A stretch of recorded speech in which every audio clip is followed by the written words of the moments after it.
তোমার আধার কার্ড অনেক দিন আগে বানাইছো, তারপর আধার কার্ড আপডেট করছো কি? আমার আধার কার্ড আপডেট আছে কিনা আমি কেমনে বুঝমু? ঠিক আছে, তোমার আধার কার্ড আপডেট হয়েছে কিনা আর মোবাইল দিয়ে কিভাবে চেক করবা, আসো আমি দেখিয়ে দিচ্ছি। এরকম ইনফরমেটিভ ভিডিও পাওয়ার জন্য আমাদের পেজ ফলো করে সাথে থাকুন। ভিডিওটা শেয়ার করে নিজের টাইমলাইনে রেখে দেন, পরে দেখে দেখে শিখতে পারবেন।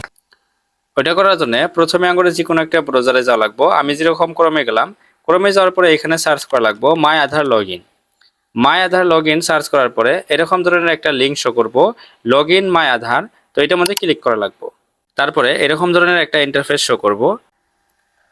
তারপর এইখানে লগ ইনের মধ্যে ক্লিক করা লাগবো।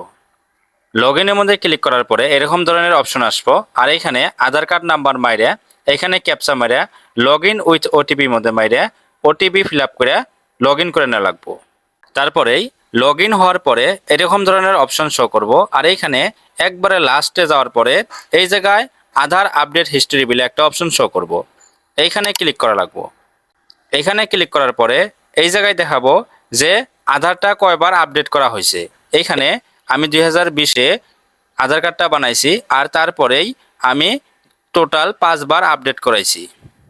তো এইরকম ধরনের এই জায়গায় সম্পূর্ণ ডিটেলস শো করব।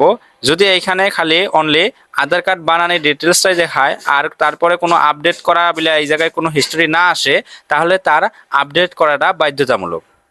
তো এরকমভাবে আমরা চেক করা হামো যে আধার কার্ডটা কয়বার আপডেট হয়েছে বা কি কি আপডেট হয়েছে। ধন্যবাদ।